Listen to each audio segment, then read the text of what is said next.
É uma alegria muito grande, um prazer quase que inenarrável estar aqui neste lugar tão bom, tão agradável, com pessoas tão maravilhosas. Vou dizer uma coisa para você que está nos acompanhando aí nessa live. Eu queria mesmo estar aí com você, para abraçar você.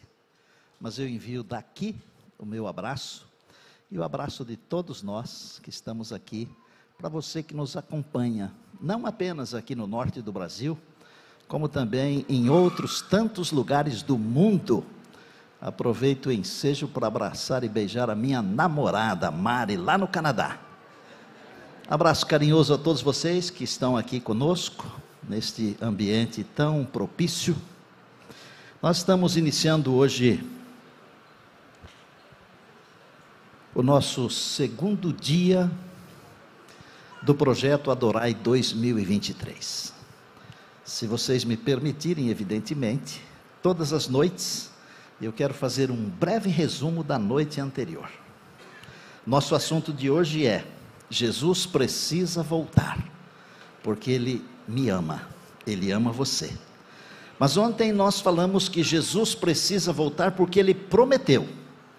E Ele disse assim: virei outra vez e vos receberei. É uma alegria, não é? É uma bênção. Hoje eu quero iniciar contando um pouquinho sobre amor. Não sei se vocês conseguem ver completamente, mas eu estou usando uma gravata que não é daquelas mais estreitinhas que estão usando hoje. Esta aqui tem alguns anos já, mas essa gravata aqui é muito especial. Ela não é especial pelo fato de ter vindo de Roma, de uma boutique italiana, não é isto.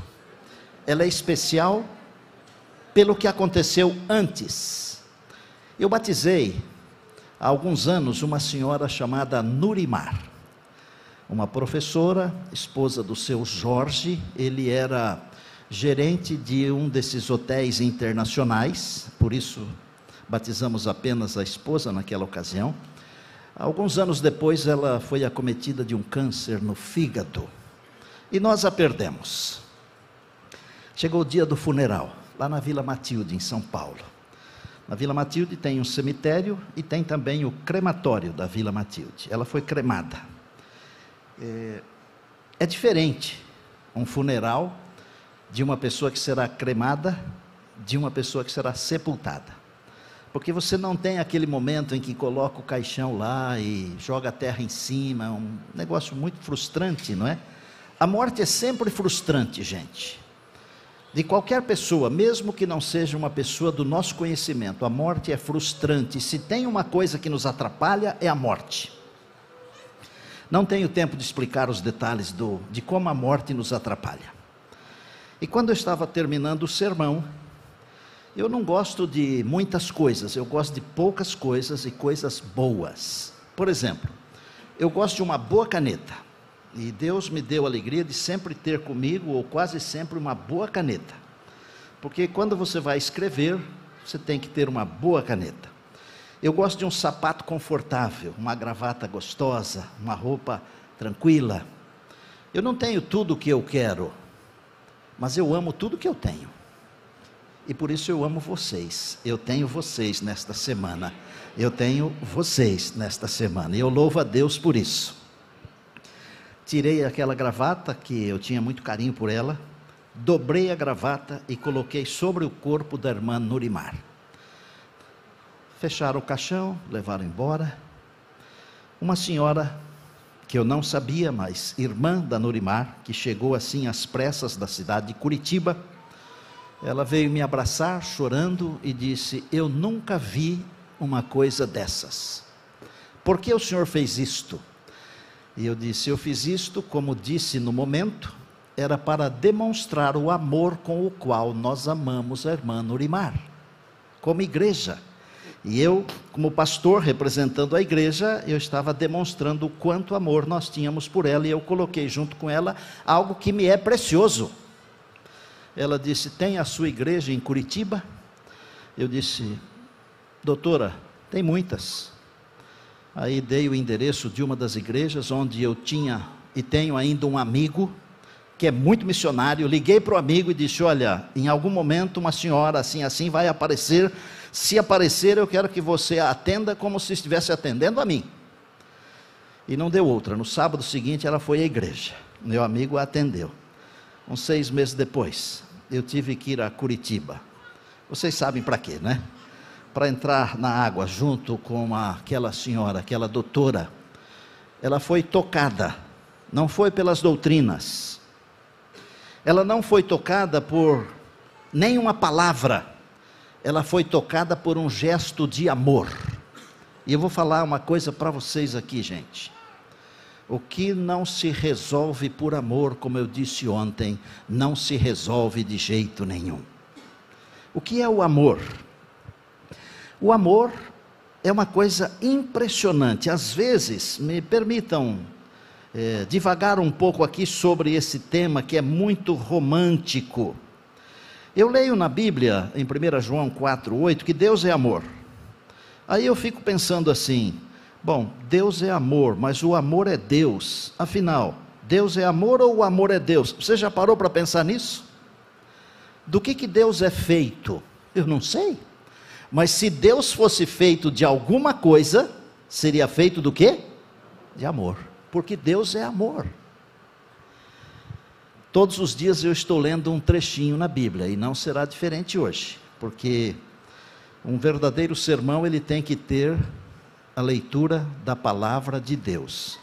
E eu tenho tentado escolher os versos mais comuns, os mais conhecidos, que até as crianças conhecem, porque eles são os melhores para se fazer um sermão.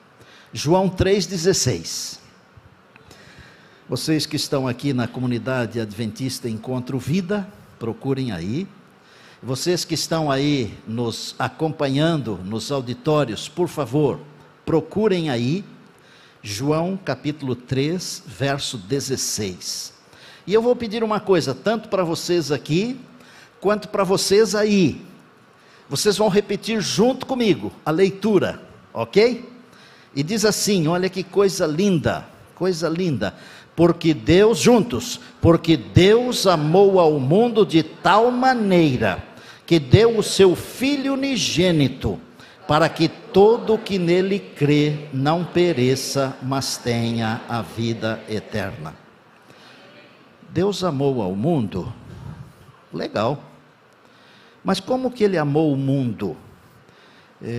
João não soube a palavra que deveria usar, e ele falou assim, de tal maneira. Da mesma forma como o salmista, ao escrever o Salmo 139, ele não sabia que palavra usar, e ele falou assim, Deus nos criou de uma forma assombrosamente maravilhosa. O que é isso? É uma coisa que eu não sei explicar. O amor de Deus é inexplicável. E em 1 Coríntios 13, Paulo diz assim, ainda que eu fale a língua dos homens e dos anjos, se eu não tiver amor, não adianta nada. E ainda que eu entregue o meu próprio corpo para ser queimado, se não tiver amor, nada aproveita. O amor é a graça da vida. O amor é a alegria da vida. O amor é o tempero da vida. E é por isso que nós amamos. E querem saber? Jesus falou assim para os discípulos, todos conhecerão que sois meus discípulos, se tiverdes amor uns para com os outros. Amor. Se não tiver amor, não é discípulo. Agora, gente, humildemente, me queiram bem, a despeito de eu falar isso aqui. Amar quem nos ama é muito fácil. Difícil é amar os diferentes. Mas Jesus espera, ensina, motiva a amarmos os diferentes. Amar aquele que não gosta de você. Amar aquele que não concorda com a sua opinião política, de futebol, de religião e etc. Tem que amar. Porque assim é que se conhece o discípulo, quando ele tem amor.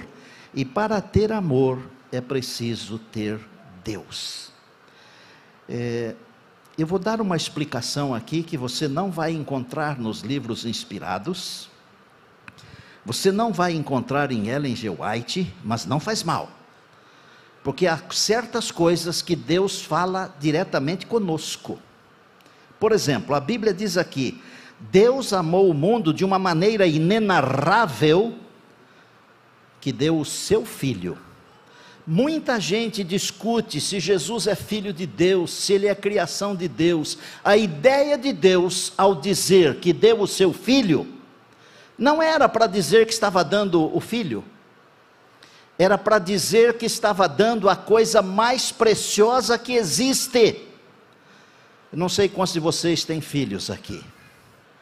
Um dia desses eu fui dedicar uma bebezinha lá em Saskatoon, no Canadá. Linda. Tomei ela no colo assim, e eu falei para a mãe assim: você aceitaria uns 3 carros, 0 quilômetro a troco? Não. E $1 milhão? Não. E se oferecesse $100 milhões? Também não. Sabe por quê? Porque um filho é o que de maior valor existe para um pai e para uma mãe. Quando Deus diz que deu o seu Filho, Ele está dizendo o seguinte: eu dei para vocês mundo de gente, não é mundo de coisas. Eu dei para vocês o que eu tenho de mais precioso. É Jesus Cristo, que é mais precioso do céu.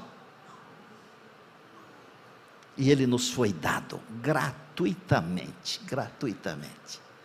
A salvação é um dom da graça de Deus. Eu me lembro que quando estava no 2º ano de teologia, nós tínhamos um professor de oratória, chamado Orne Silva, Orne Pereira da Silva, um grande mestre, um grande doutor. Eu aprendi a estudar com alguns professores, porque Deus me deu uma cabeça mais ou menos privilegiada, e então eu nunca liguei muito para os livros, porque eu ouvia a explicação e já era o suficiente. Mas na faculdade de teologia eu tive que aprender a estudar de verdade. Eu agradeço a Deus por esses homens: Modesto Marques de Oliveira, Wilson, Joel Sarli, Nepomuceno, Orne. E um dia o Orne nos desafiou, professor Orne Silva: eu quero que vocês escrevam uma coisa diferente. Porque ele falou o seguinte: um pregador, ele dava aula de oratória, ele falou assim: um pregador tem que ter criatividade. E é verdade. Um pregador, ele faz de uma gota d'água um nó. É verdade. Porque existem ensinamentos divinos que o Espírito Santo passa para aquele pregador que vive em comunhão, que vive em oração, e que não passa para aqueles que são relapsos. Você crê nisso? E eu falei: Senhor, eu queria escrever uma coisa diferente que eu poderia usar. E aí eu escrevi uma parábola. Eu vou contar para vocês a parábola que eu escrevi. Ela já foi publicada algumas vezes por aí. É uma parábola que parece muito a parábola do filho pródigo, mas não é a parábola do filho pródigo, embora o pai da parábola tivesse 2 filhos. E o filho mais novo, ele quis conhecer o mundo, e ele pediu para o pai para sair de casa, e ele saiu. Os filhos, às vezes, eles pensam que os pais não sabem nada. Em cada etapa da vida, os filhos pensam alguma coisa de nós. Mas chega um dia na vida deles, que eles sentem a nossa falta, e eles descobrem que nós éramos um pouquinho mais inteligentes do que em alguns momentos eles pensaram que fôssemos. Aquele filho queria aproveitar a vida, e ele saiu, e o pai ficou lá. E um dia o pai chamou o filho mais velho e disse: eu queria que você fosse atrás do seu irmão. E o filho mais velho era aquele tipo de filho caseiro, aquele filho obediente, que todo pai quer ter, que não dá trabalho. Pois não, pai. E o filho mais velho saiu atrás do mais novo, e andou, e andou, e andou, e não achou. Ele havia feito um planejamento de viagem, estava chegando o dia de voltar para casa, e ele não tinha encontrado o irmão mais novo. E ele pensou assim: como é que eu vou voltar à presença do meu pai, se o meu pai me pediu para levar meu irmão de volta para casa. Chegou a última noite, ele se alojou em algum lugar, acordou de madrugada assustado porque escutou uns xingamentos, e eram impropérios tão fortes que ele quase que não suportava. Foi ver o que estava acontecendo e uma multidão estava apupando alguém. Perguntou para um transeunte: o que acontece aí? Ele disse: olha, tem um menino ali no meio da multidão, um jovem, ele está sendo acusado de uns crimes, e ele está sendo levado para julgamento agora, e se ele for condenado, ele será morto ainda hoje. Aí o irmão mais velho começou a seguir aquela multidão, e foi seguindo, e a multidão foi circunperteando os lugares e tudo, e ele tinha vontade de voltar por causa dos xingamentos, ele não estava acostumado com aquilo. Finalmente chegaram a um lugar bem elevado, um lugar alto, todo mundo parou de xingar. É porque do meio da multidão surgiu um homem vestindo roupas escuras, um homem alto, roupas compridas. Levaram o menino à frente desse homem alto, e ele perguntou para o menino assim: filho, responda para mim, você é culpado ou inocente? E o menino, com um nó na garganta, respondeu: eu sou culpado. Aí o pai fez a segunda pergunta: já que você é culpado, você vai ser executado hoje. Você tem uma família? Quer mandar uma mensagem para alguém? Ele disse: eu tenho um pai. Eu sei que agora não adianta mais, mas digam para o meu pai que eu estou arrependido, e que se eu pudesse começar tudo de novo, eu faria diferente. O juiz se virou para a multidão e fez a última pergunta. Gente, ele tem uma família. Alguém de vocês quer morrer no lugar dele para ele poder voltar para casa e recomeçar?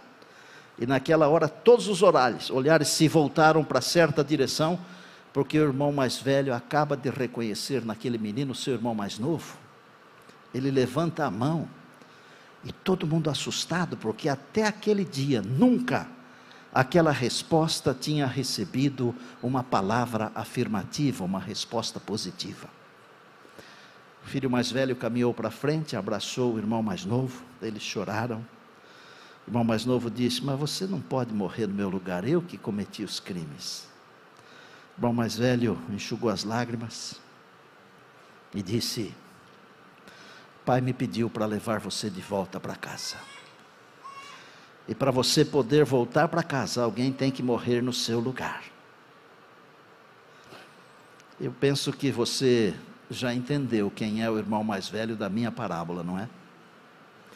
O fim da minha parábola diz o seguinte: todos os anos, no dia do aniversário da morte do irmão mais velho, o pai dá uma grande festa para comemorar um amor tão grande, o amor de Deus.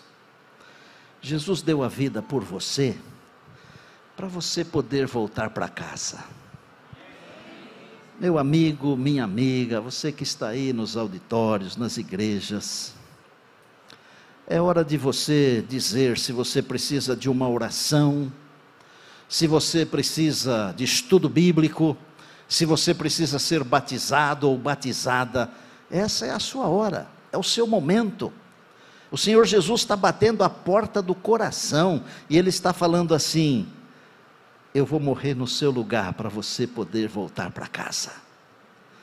Lembra-se ontem que eu disse que muitas vezes nós pensamos o que vamos falar para Jesus? Mas é Ele quem vai falar para nós quando nós o encontrarmos. Ele vai nos agradecer por nós termos aceitado o seu sacrifício, porque Ele se sacrificou, Ele morreu para que nós o aceitemos. E a palavra, quando diz que Deus amou o mundo de tal maneira que deu o seu Filho unigênito, para que todo o que nele crê não pereça, mas tenha a vida eterna. A Bíblia está falando de uma dádiva de Deus, que não pode ser descrita com palavras humanas.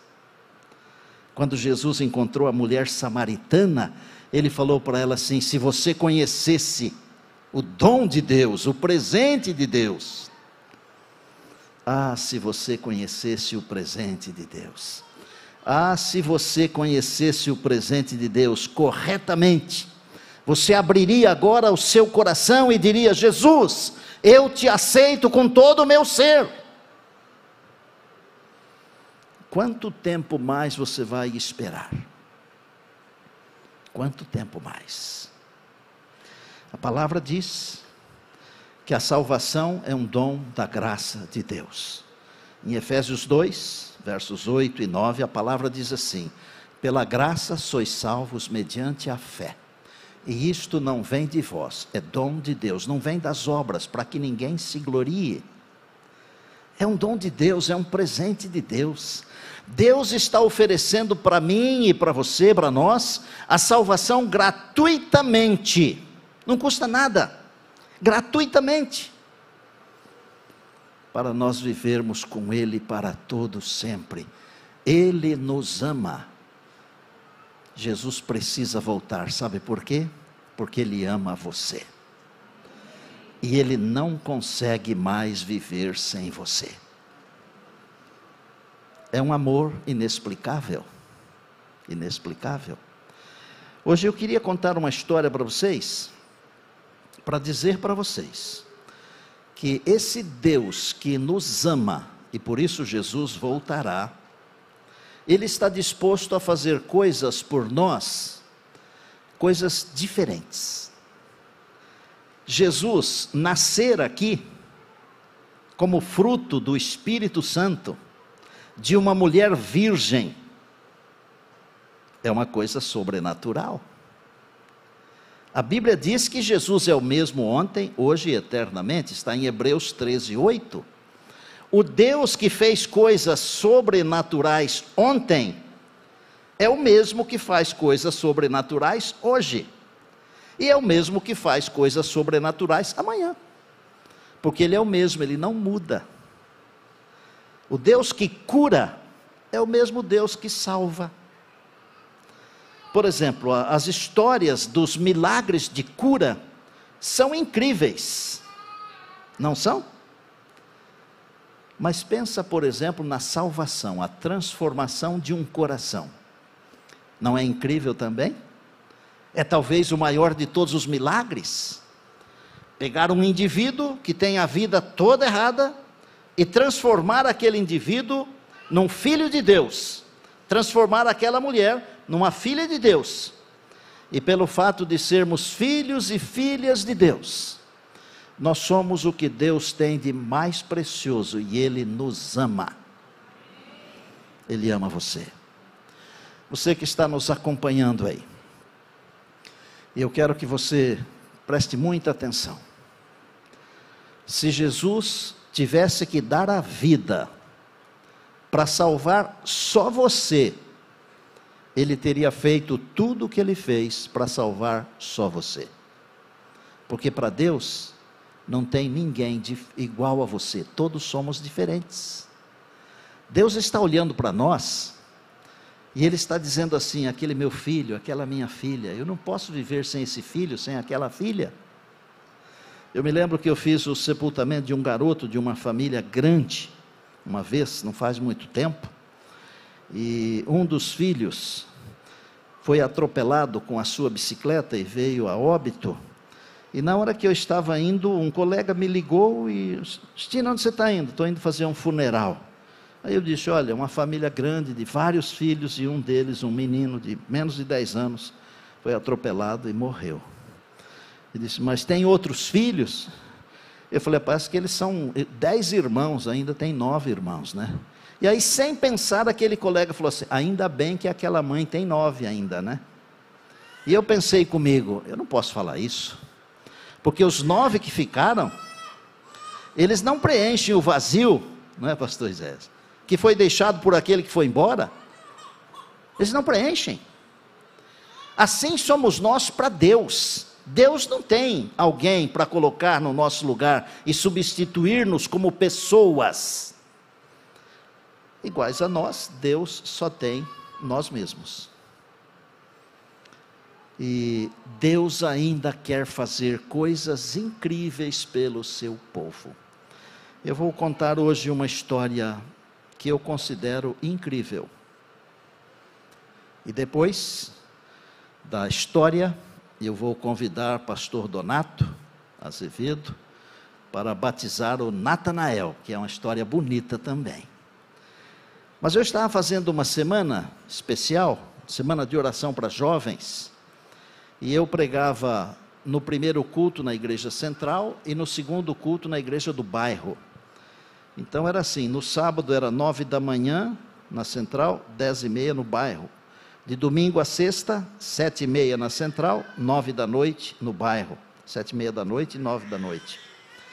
E tinha um rapaz lá na igreja central que ele namorava uma moça. Eu vou dar os nomes aqui, inclusive. O nome dele é Jefferson. E o nome dela, Neide.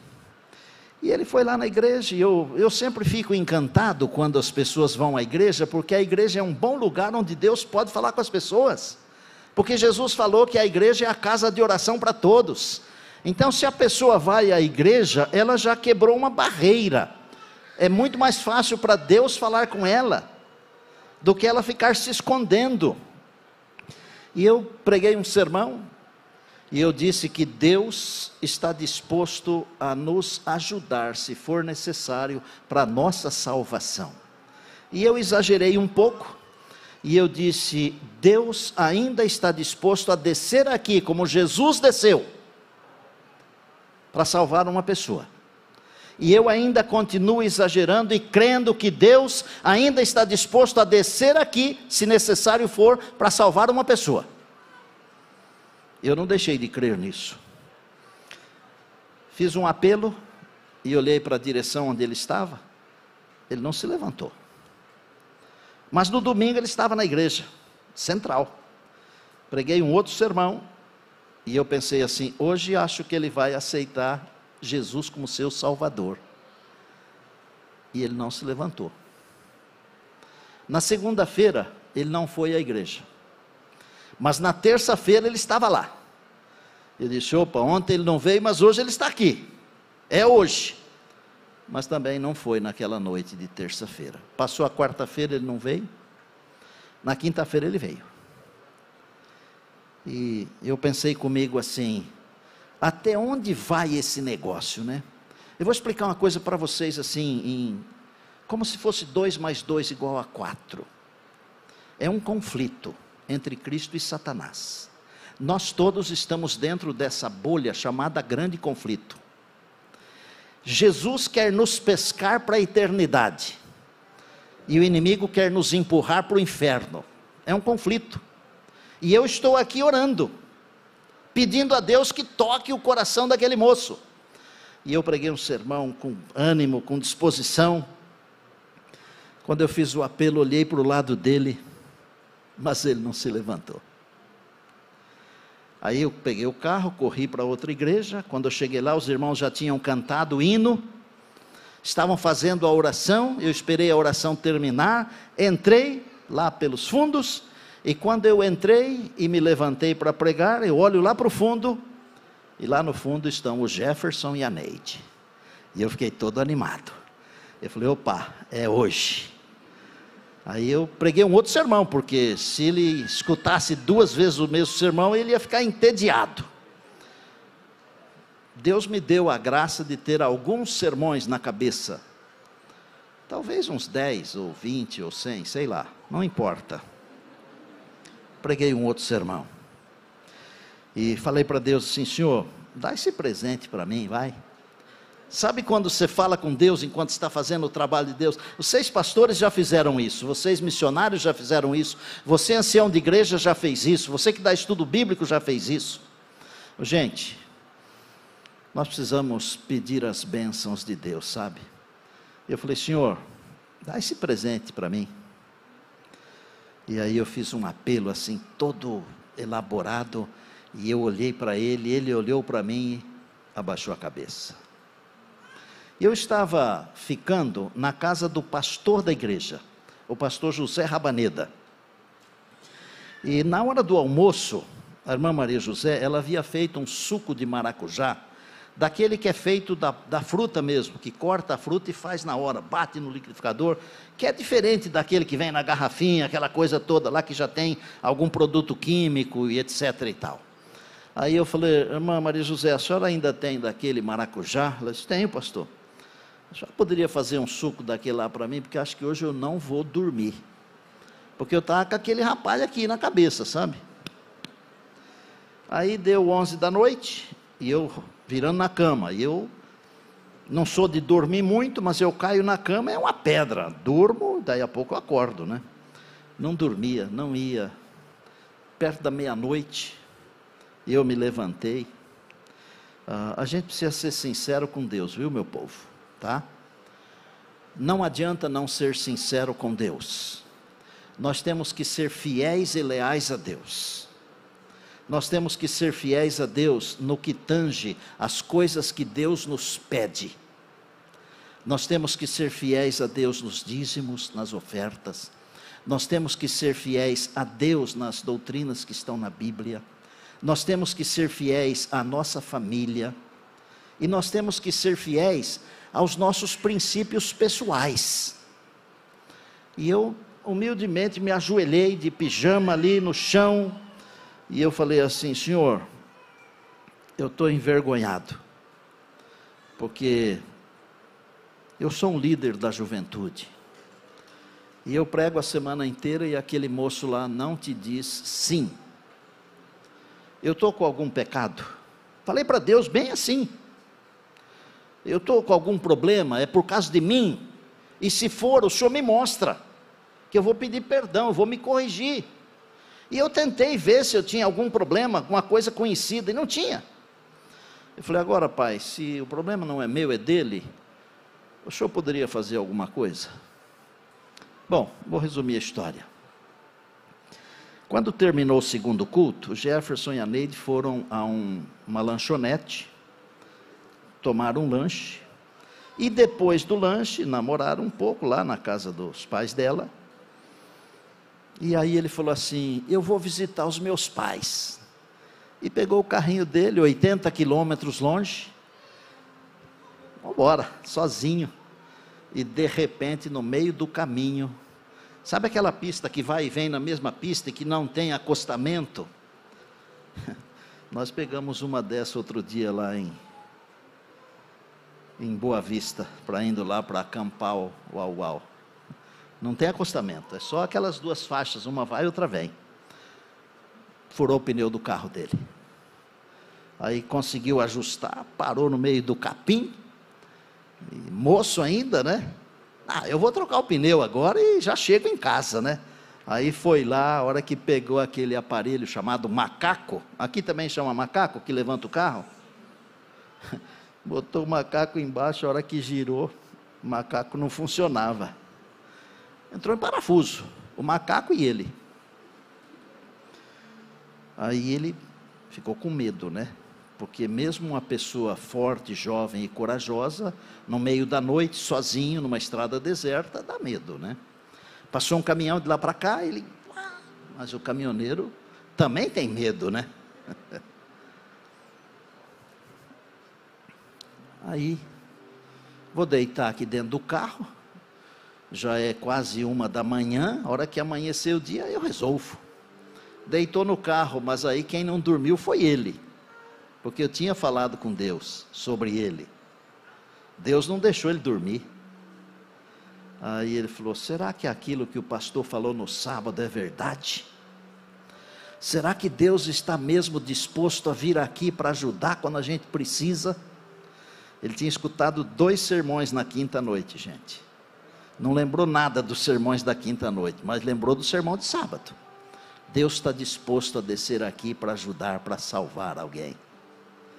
Esse é o propósito de Deus, por isso Jesus veio. Deus amou o mundo que deu. Ele falou, vou fazer uma oração. Deus começou a operar, né? Foi lá na frente do carro, era um Volkswagen. Ajoelhou e fez uma oração bem curta. Assim, ó. Deus, se o pastor Estina está falando a verdade, como ele falou sábado, venha aqui me ajudar. Só isso. Entrou no carro. Sabe quando a gente ora e diz assim: bom, agora está resolvido, vou ficar aqui que vai se resolver. Fica livre, né? Tranquilo, dá paz. Entrou no carro. E daí a pouco vem de lá para cá 2 faróis enormes, um carro sai fora da pista, para na frente do carro dele. Desce um homem, já desce com o macaco na mão, levanta o carro para ele, ajuda a trocar o pneu. Ele enfia a mão na carteira assim, quando o serviço está terminado, quis dar uma nota grande de gorjeta, e aquele ser especial pôs a mão nesse ombro dele aqui, ó, e segurou, e falou assim: filho, eu só vim aqui para dizer que Deus ama você. E ele começou a chorar. Começou a chorar, e o anjo o sacudiu pelo ombro, e falou: não esqueça, Deus ama você.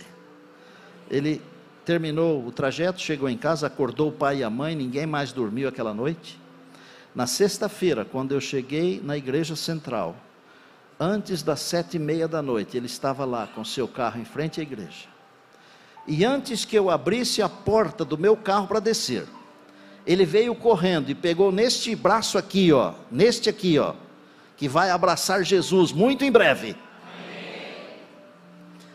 E antes de eu descer do carro, ele falou assim: o senhor pode me batizar? Aí quem começou a tremer fui eu. Eu disse: ô Jefferson, claro que eu posso, mas a semana inteira eu falo ao seu coração e você não fala nada. Agora de repente você quer ser batizado? Ele falou: pastor, eu preciso te contar o que aconteceu. Um anjo me ajudou a trocar o pneu. Bom, se alguém quiser falar com o Jefferson e a Neide, eu tenho o contato deles. Eles são terapeutas hoje na cidade de Presidente Prudente. Eles se casaram, eu tive a alegria de batizar o Jefferson e fazer o casamento dele com a Neide. Ele foi ajudado por um anjo. Eu não tenho dúvidas de acreditar, sabe por quê? No dia que o meu Brutus, o meu primeiro cão, foi atropelado, e eu tinha 10 anos de idade, o meu anjo também falou comigo. Eu não ouvi, mas ele passou a mão na minha cabeça, eu estava chorando, porque tudo que um garoto de 10 anos, que vê o seu cão ser atropelado na sua frente, pode fazer é chorar. O meu anjo disse assim, com uma voz muito parecida com a voz do meu pai: não chora não, filho, um dia você vai ter um cão igual ao Brutus. Era o nome do meu cão. Eu levantei a cabeça para ver o meu pai, mas não era o meu pai. Não tinha ninguém ali. E eu não estava maluco, não. Eu tenho bastante saúde, graças a Deus. E eu sei que era o meu anjo, porque já outras vezes ele falou comigo. Queria que você soubesse que Deus está disposto a fazer coisas sobrenaturais para salvar você. O Deus que enviou o seu filho, ele pode fazer qualquer outra coisa, minha gente. Olha, você que está nos acompanhando aí no auditório, eu estou aqui na câmera 3, você que está nos acompanhando aí nesse projeto tão especial que é o Adorai 2023, se você quiser pedir uma oração, agora é sua hora. Talvez seria bom você pedir um curso bíblico, estudo bíblico, ou então já pedir o batismo, se você já está estudando a palavra de Deus. Quanto tempo você vai esperar? Jesus precisa voltar, porque Ele ama você, e Ele não consegue mais ficar sem você.